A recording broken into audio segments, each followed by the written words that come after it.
So, Helen, thanks for having me here today to talk with you. Thank you, Jack. I really appreciate it. It's great. Yeah.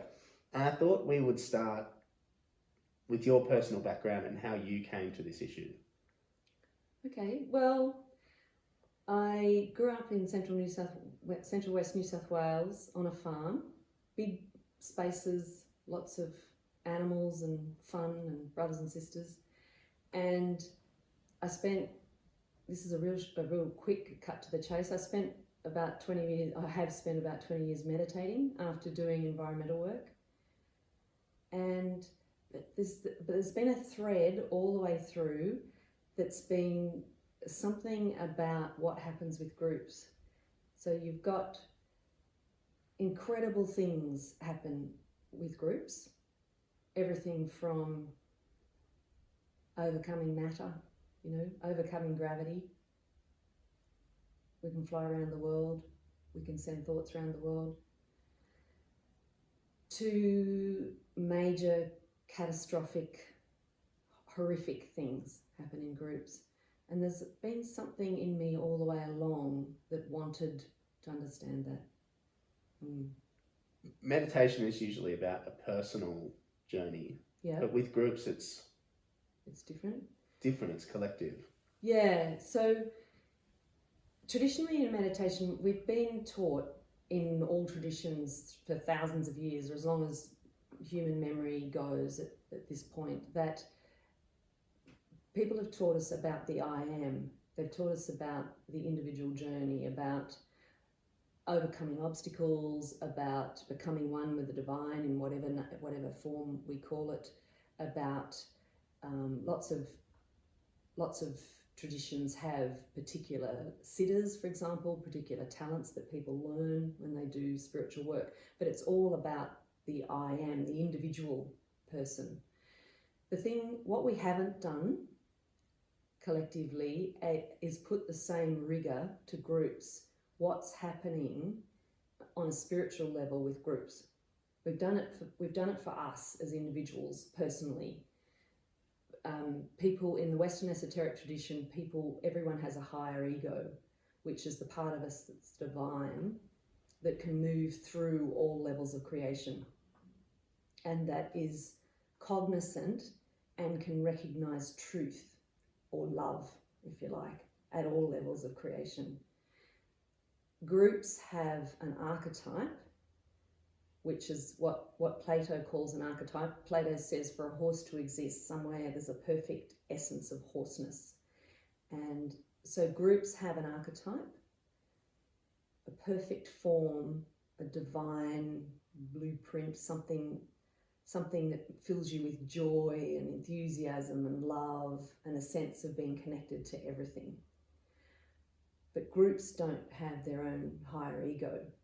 So when that archetype, that lex, that essence emanates, it can lose that integrity. The thing that's profound, incredibly profound about human beings, is that no matter what level of creation they're in, no matter what reality they're in, they always have the ability to recognize truth and love and life.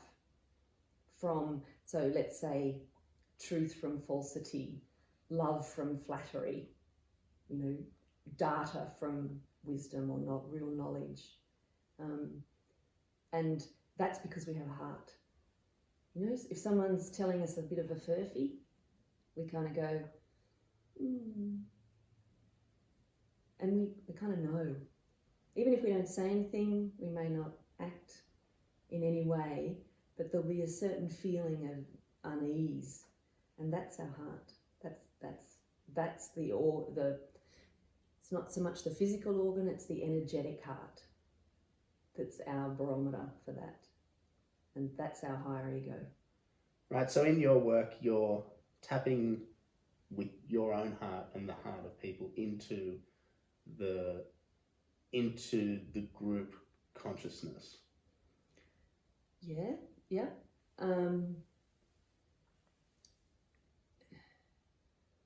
We've all got involved with organisations that have lost their way. Everything in creation has the opportunity if you like, to manifest in higher mode or lower mode. And groups sometimes go dark. Just an example, the telecommunications organisation that's established to help us communicate, and you ring them up and it takes you 3 hours of protracted phone calls to actually get no joy. Everyone's had that problem. That's an organisation that's lost connection with its lex, with its archetype, with its pure form. It's got lost in bureaucracy, in over complexity and confusion, and it's no longer manifesting the essence of why it emanated. What was your question now? I'm not sure I've answered it. And so in your work, Yeah. you're trying to tap into, you mentioned the word lex there. Yeah. Is that... So my work is, in really simple terms, my work is designed to have the people who are in the organisation have an active, conscious and dynamic relationship with the Lexian, so with the spirit of the group. So, for example, let's say McDonald's and Burger King. If you feel those organisations, they feel a little different. Some people might say, oh, I like McDonald's, and others might say, oh, I like Burger King. What exactly are you liking there? Or it could be, think of two airlines like Qantas perhaps, or Virgin, or American Airlines, or Lufthansa.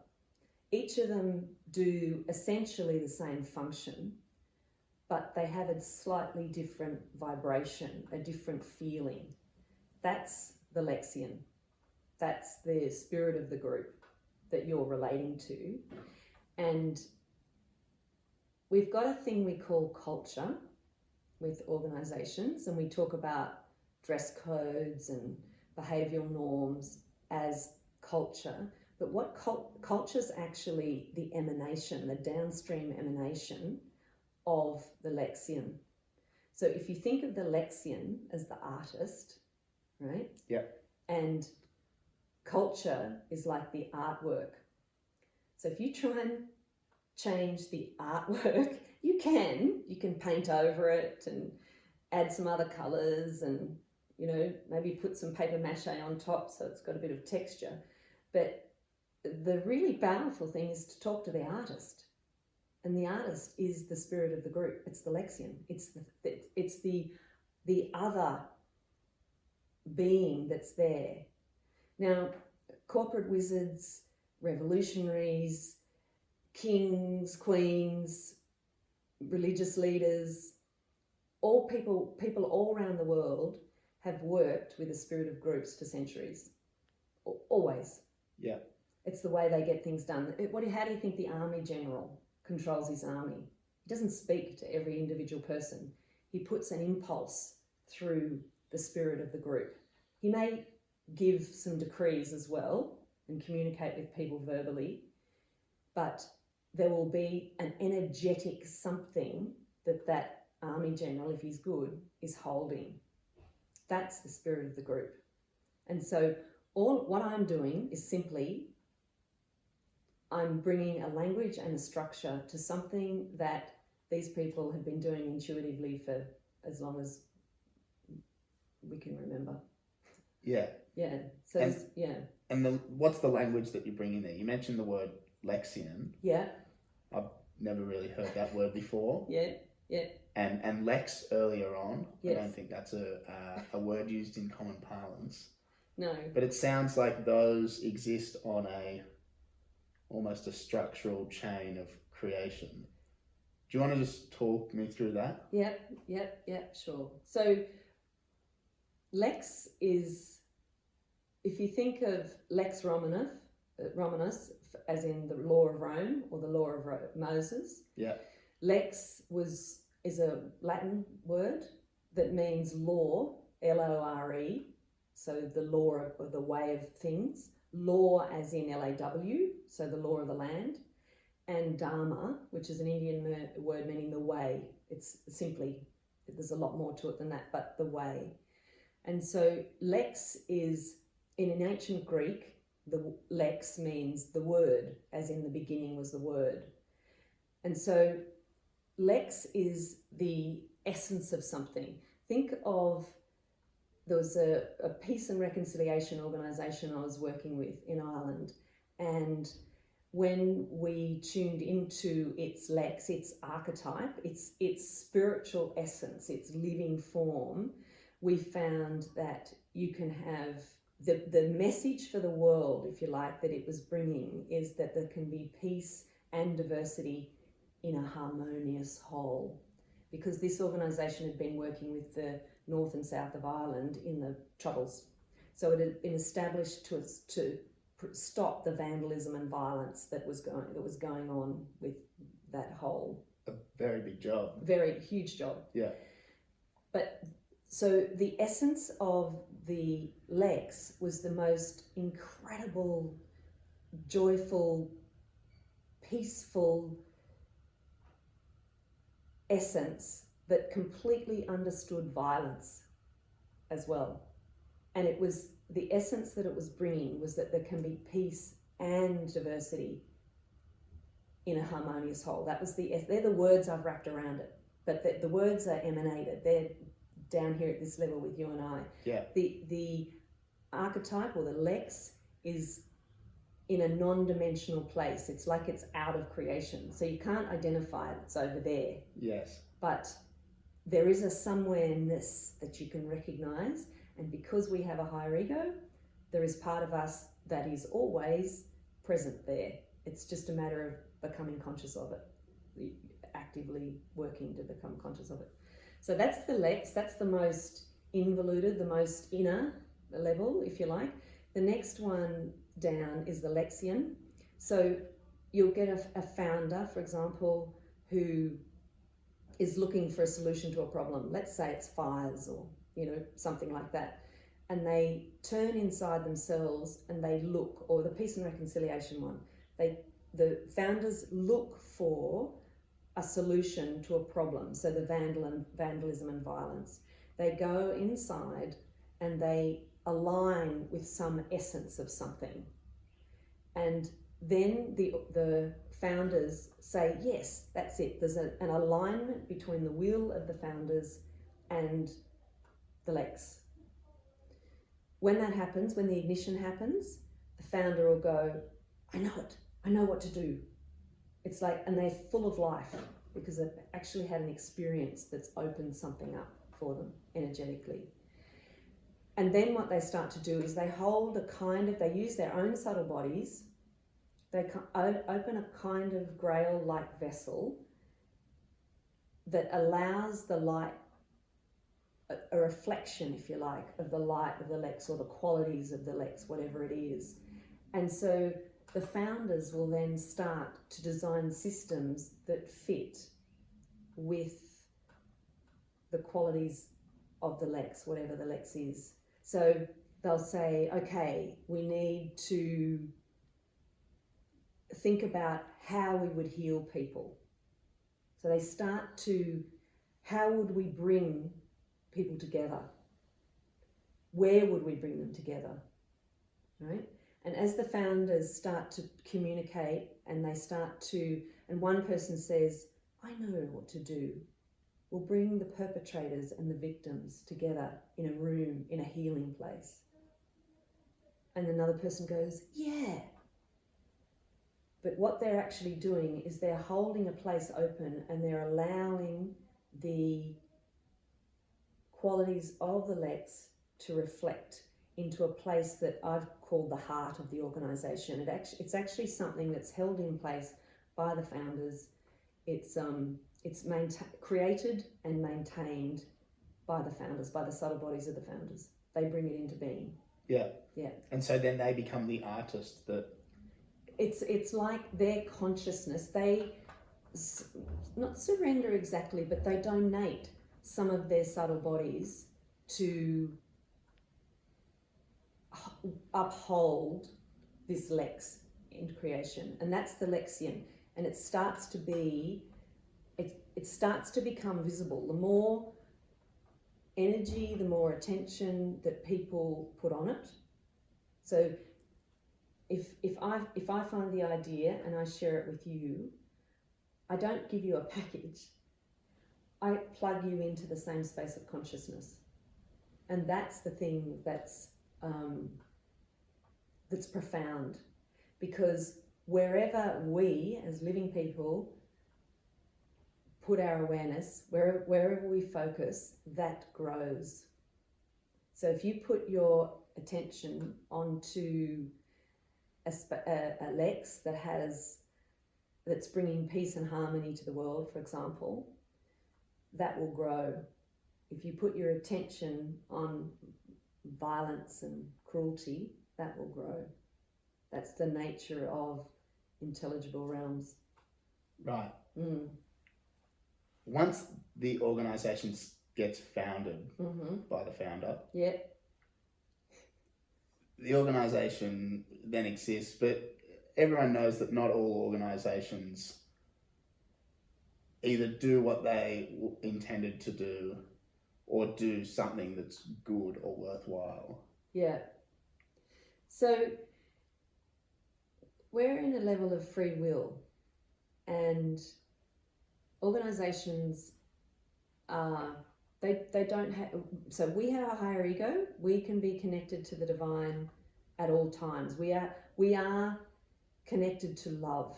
We are love. In our essence, we are love. Organisations aren't that. They are in their archetype, they're perfect. They're a divine principle, if you like.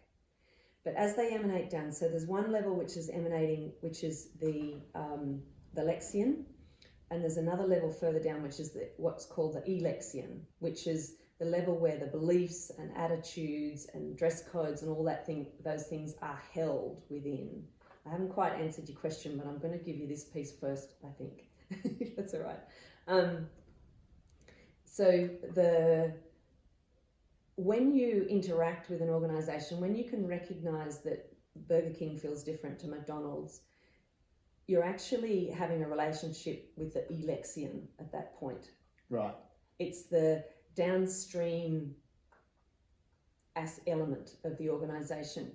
And this element is like, it's no longer connected to the Lex, to the living form and the purity and divinity of the Lex, unless individuals maintain the link. That's the simple answer, is that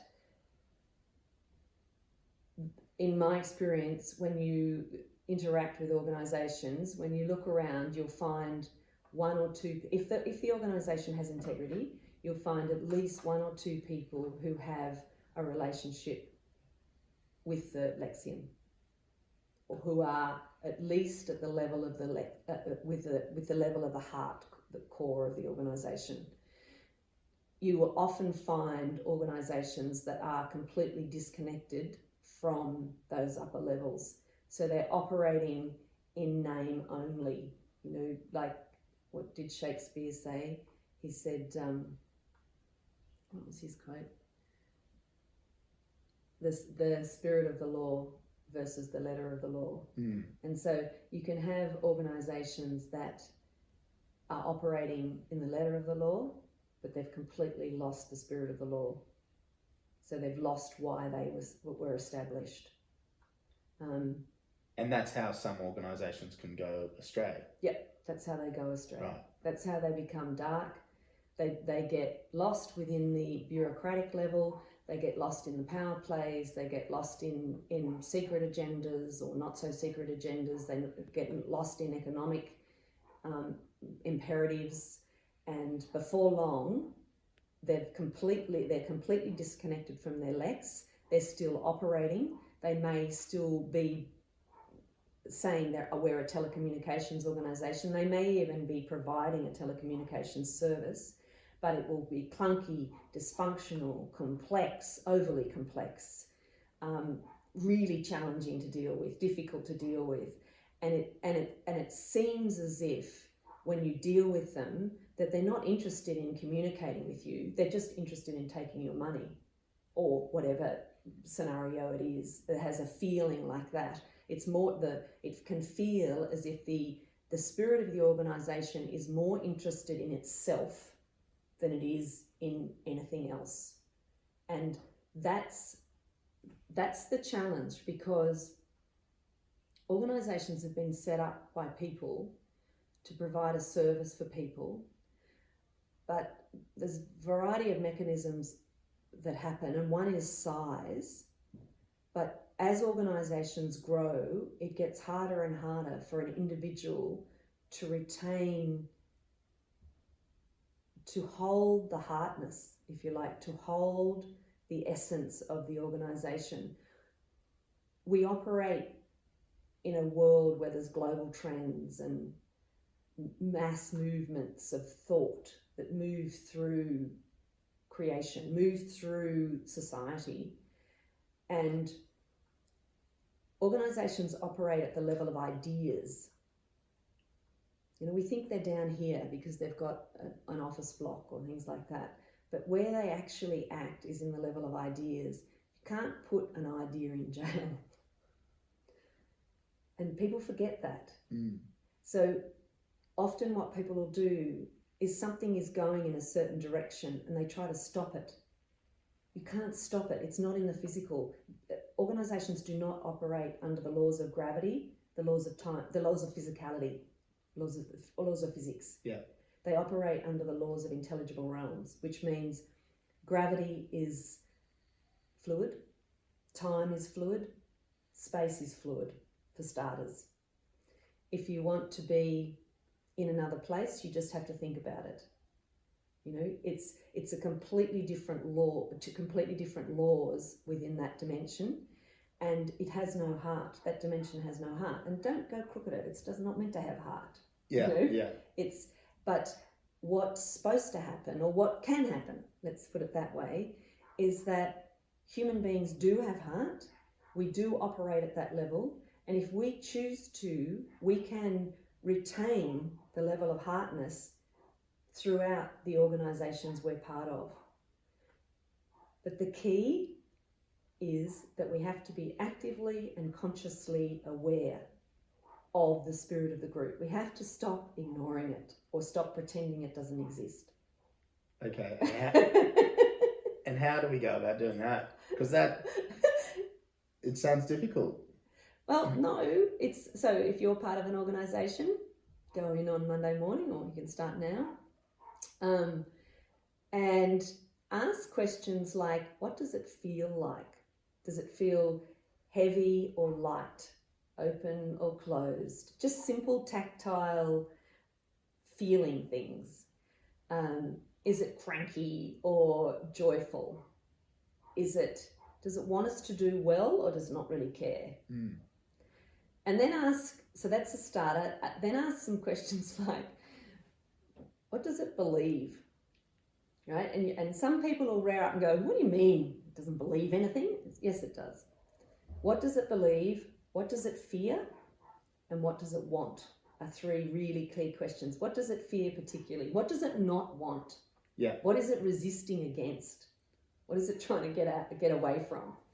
And when you get a sense of those aspects, you're starting to get a sense of the lexion, right? The lower level of the lexion. So where the beliefs and attitudes are held, right? And you start to have a conscious relationship with the lexion. So, I mean, quite simply, if you want a job from an organisation, don't talk to the boss. I mean, you might have to do that as well, but talk to the lexion. Talk to the spirit of the group. Tune into it. See if it wants you. Put your best foot forward to the spirit of the group and feel what kind of response you get. I remember when I was looking for organisations to do my research, and I was at a non-profits conference, and this guy looked at me and he said, oh, I wonder if my organisation would be interested. And I felt his organisation look down its nose at me and go, no. Go away. Not interested, darling. So, yeah, talk to the spirit of the organisation. So that's the first bit. The second bit is to go in further and try and find the essence of the organisation, the core, the lexion, the heart. So this is the grail-like vessel that remains open to the lex, to the qualities of the lex. It's like a structure. The lex is non-dimensional. You can't find where it is exactly. The lexion, you can point to it in consciousness. The elexion level is a bit like smoke or an energetic cloud. When you walk into a building that's housed by an organisation, you get a certain feeling on it. Or when you tune into the organisation and start working for them, even if you're working from home, you get the feeling of it. It might be greasy, or it might be, fun or whatever. There's different feelings. So, but the second one is to find the elexion, and you can think of it as the higher mode. If this organisation was doing the most it possibly could for humanity, for the planet, for love, for joy, what would it be doing? And you'll find the spirit will go, oh, this, it's like when we see the spirit of an organisation, it sees itself. When we remember its higher mode, it remembers its higher mode. And that's the thing. That's the thing that's like, that's just powerful, because all things, in my experience, want to be seen for who they really are or what they really are. And organisations are the same. And organisations go dark when no one sees them. Yeah. Or no one cares about them. And so as soon as you start to have a relationship between the organisational members and the spirit of the group, the whole thing starts to come alive. Like I've had spirits go, oh, she can see me. Like this. Oh, what's she going to do? Like. Yeah. Yeah. And so just by seeing it, it can realign with its lex. With its lex, yeah. And that emanates further down. Yeah. It's like any of us, if you really see the essence of you, you automatically remember who you are. And there's something profound in elexion, lexion, and the lex, in that it automatically takes you up to the archetype in the language. There's something profound in it that's really, I don't know, it's just a bit of magic, I think. Yeah. It kind of, yeah. There has been other words used for the spirit of group, and some of them aren't great because they can take you in circles with it. But something about Lexian takes you up to, it helps our consciousness to touch. I think perhaps because the word's so old. Yeah. It's got such old meaning in our language, even though it's other languages. But somehow somewhere in the human psyche we remember. Yeah. Something like that. Mm. And so from a practical perspective, yep. The employee going in on a Monday morning, do they lock themselves in a room and meditate by themselves and try and feel it? I mean, you could do that, but you don't need to be at work to feel it. If you work there, you're totally plugged into the spirit of the group. Right. So you can do it at home, but it's just start to become conscious of it. Just open to the fact that, if this organisation had a spirit, what would it be? You kind of do it like that, so you almost trick yourself in a way. You just, yeah. It's just open to the fact that perhaps there is one there, and if there was, what would it be like? And if there was, what would it want? It's just simple starting things. Having a relationship with the Lexian is an ongoing relationship. It's a developmental relationship. But I can assure you, or in my experience, when people start to have a relationship with the Lexion, life at work becomes much more fun. Yeah. It opens. Because it sounds like it's a pretty powerful tool. It's a really powerful tool. I'm not aware that there's anybody else doing work like this. I'm sure there is somewhere, but I haven't found them. Yeah. because it's a big world and and we're all trying to grapple with the same things. And I guess if I come back to your original question, which was why did I start with this, is that the human heart is the most incredible thing in creation. Or I don't know, there's probably other things that are more incredible, but from my experience, it is such a profound and beautiful thing. I don't know how else to call it. And we've got a few challenges on the earth at the moment. Environmental challenges and economic challenges and people challenges and fires and viruses and, and all the things we do in groups. If you think about almost everything we do is in groups, starting from a family and going up. The technology I'm bringing works with anything above about 25 people. It starts to work then. And until about 25 people, if a founder leaves, it will destabilize the spirit of the group.